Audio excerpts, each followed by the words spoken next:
दोस्तों नमस्कार, मैं हूं संदीप पौराणिक।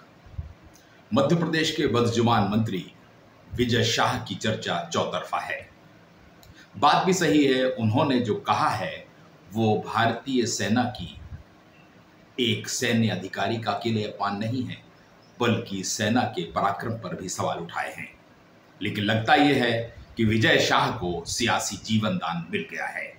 यही कारण है कि भारतीय जनता पार्टी को विजय शाह के बयान की खबर है। विजय शाह को फटकार भी लगाई गई। उसके बाद मुख्यमंत्री, संगठन प्रमुखों की बैठक भी हुई। पार्टी हाईकमान, केंद्रीय नेतृत्व भी इन हालातों से वाकिफ है, मगर विजय शाह को अब तक तो ना पद से हटाया गया है और ना ही उन्होंने इस्तीफा दिया है। हाईकोर्ट ने इस पूरे मामले को स्वतः संज्ञान में लिया, एफआईआर दर्ज करने के निर्देश दिए। इंदौर के पास महू में मामला भी दर्ज हो चुका है। गंभीर धाराएं हैं। कहा तो ये जा रहा है कि अब विजय शाह अपने बचाव के लिए सुप्रीम कोर्ट का दरवाजा खटखटा सकते हैं। सवाल उठ रहा है कि विजय शाह को इतना अवसर क्यों दिया जा रहा है। लेकिन राजनीति के जानकार कहते हैं कि सियासी और वोटों का गणित कुछ ऐसा है कि विजय शाह पर सीधे कार्रवाई करने से पार्टी हिचक रही है, फैसला नहीं ले पा रही है। यही कारण है कि मुख्यमंत्री और संगठन प्रमुख विष्णुदत्त शर्मा के अलावा अन्य प्रमुख नेताओं की बैठक हो चुकी है, मंथन हो चुका है, लेकिन विजय शाह के मामले में कोई फैसला नहीं हुआ है। विजय शाह ने जो गलती की है वह अक्षम्य है। हाँ, ये बात अलग है कि विजय शाह लगातार माफी मांग रहे हैं। पहले उन्होंने जो माफी मांगी वो हंसोड़े अंदाज में, बीती रात फिर उन्होंने एक माफीनामा जारी किया और सोफिया कुरैशी को अपनी बहन से भी बड़ा बताया।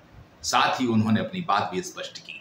लेकिन सवाल उठ रहा है कि चाल, चरित्र और चेहरा की बात करने वाली भारतीय जनता पार्टी आखिर विजय शाह पर कार्रवाई करने से कतरा क्यों रही है। इसकी वजह भी है कि मध्य प्रदेश के वोट बैंक पर नजर डालें तो करीब 21% आदिवासी वोट बैंक है, यानी लगभग 1.5 करोड़। और इन आदिवासियों में बड़ी संख्या गौंड की है।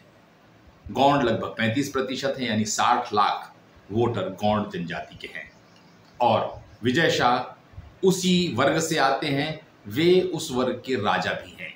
और पार्टी को यह कहीं ना कहीं चिंता सता रही है कि विजय शाह को अगर हम सीधे पद से हटाते हैं तो कहीं इस जनजाति वर्ग में गलत संदेश ना जाए। अब पशुपेश में है पूरी पार्टी। केंद्रीय नेतृत्व भी इन हालातों पर नजर रखे हुए है। कांग्रेस भी लगातार विरोध प्रदर्शन कर रही है। कांग्रेस ने भोपाल से लेकर शहरों तक आंदोलन किए। विजय शाह के घर पर जो नेम प्लेट है उसमें कालिख भी पोती, उनके पुतले भी जलाए। तमाम राजनीतिक हलचल तेज चल रही है। भारतीय जनता पार्टी क्या विजय शाह को जीवन दान देने वाली है या विजय शाह सुप्रीम कोर्ट के जरिए कुछ हासिल करना चाहते हैं, इसके लिए पूरे दिन इंतजार करना होगा। लेकिन लगता यही है कि विजय शाह को आज की मोहलत तो कम से कम मिल ही गई है और वे सुप्रीम कोर्ट में जाकर अपील भी कर सकते हैं, जो हाई कोर्ट के निर्देश हुए हैं, क्योंकि उन पर गंभीर धाराओं के तहत मामला दर्ज हुआ है।